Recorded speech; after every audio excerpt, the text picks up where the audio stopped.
اور بڑے بچوں کے لیے 1 پیجر جو ان کے پاس پہلے سے بکس موجود ہیں وہ پڑھ لیں. اس کا مطلب آپ کے ٹیچرز ابھی بھی مصروف ہے یہ کام کروانے کے لیے, ٹھیک ہو گیا, ان کے لیے کوئی چھٹیاں نہیں, وہ بھی کام کر رہی ہے. اچھا روبا جی مجھے بتائیے گا, راشن ڈسٹریبیوشن چونکہ رمضان میں تو ویسے بھی ہم لوگ کیا کرتے ہیں, لیکن کورونا کی وجہ سے ہم پہ ذمہ داریاں کچھ زیادہ آ گئی اپنے بہن بھائیوں کی, ڈیلی ویجز پہ جو کام کر رہے تھے, تو کس طرح سے آپ نے اسٹارٹ کیا یہ راشن ڈسٹریبیوشن, کون سے لوگ ہیں, کس طرح سے آپ لوگ آئیڈینٹیفائی کریں کہ آیا یہ مستحق بھی ہیں یا نہیں, کیونکہ جہاں پہ سب کچھ پازیٹیو ہو رہا ہوتا ہے اکثر یہ بھی ہو جاتا ہے نا کہ ان لوگوں کو مل جاتا ہے جو حقدار نہیں ہوتے, جو حقدار ہوتے ہیں. جی بالکل, سفید پوش تو اکثر مانگتے نہیں ہیں, وہ گھروں میں بیٹھے رہ جاتے ہیں, وہ لائنوں میں نہ وہ لائنوں میں بےچارے لگتے ہیں. تو لیکن ہم لوگوں کے کیونکہ بہت سے تو بچے ہمارے پاس جو اسکول ہیں ہمارے وہ انڈر پرپریویلیجڈ بچے ہی ہیں ہمارے پاس, اور فری اسکول ہیں.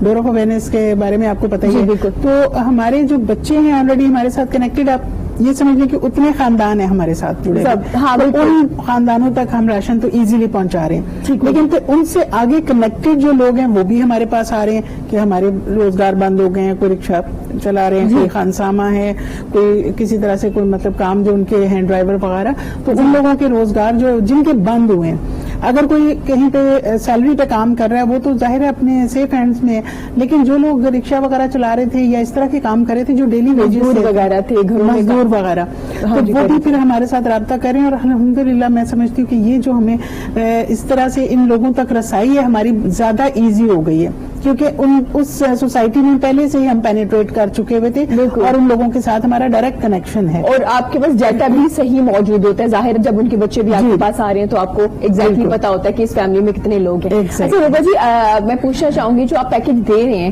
اس میں 1 منتھ کا راشن ہوتا ہے اگر 3 یا 4 لوگ فیملی میں ہیں؟ جی اسی طرح سے ہم لوگ دے رہے ہیں تاکہ وہ ایک یعنی میڈیم فیملی جیسے 4-5 لوگوں کی بچوں کی اور اس طرح سے 5-6 افراد ٹوٹل گھر کے ہوں, تو وہ تقریباً 1 منتھ کا راشن ہم ان لوگوں تک پہنچا رہے ہیں. اور اس کے علاوہ بھی اگر فرض کریں کہ کوئی کہتا ہے کہ جی آپ, بعض لوگ ہوتے ہیں کہ راشن لے کے وہ اسے سیل کر دیتے ہیں, جی تو اگر ان کو فرض کریں کہ کسی اور طرح سے بھی ضرورت ہو تو وہ بھی ہم ان کو دیکھ لیتے ہیں. اچھا روبا جی آپ نے بڑی ایک زبردست بات کی کہ راشن لے کے سیل کر دیتے ہیں نا, کافی سوشل میڈیا پہ بھی آیا کہ جن لوگوں کے پاس زیادہ اکٹھا ہو گیا تو انہوں نے سیل کرنا شروع کر دیا. تو وہیں پہ دوسرا جو رخ نظر آیا وہ یہ بھی تھا کہ اگر میرے گھر میں آٹا ہے, چنے کی دال ہے, جیسے کہ راشن کا ایک پیکیج ہوتا ہے, اگر میرے گھر میں سلنڈر کی گیس وہ نہیں ہے, یا میرے گھر میں دودھ نہیں ہے, یا میرے گھر میں سبزیاں نہیں ہیں جلانے والی, تو اس راشن کا کیا کر سکتا ہوں نا, تو جو تھوڑا راشن ہے وہ میں سیل کر کے پیسے لے رہا ہوں اور پھر اس طرح سے میں دوسری ضرورت بھی لے رہے ہیں.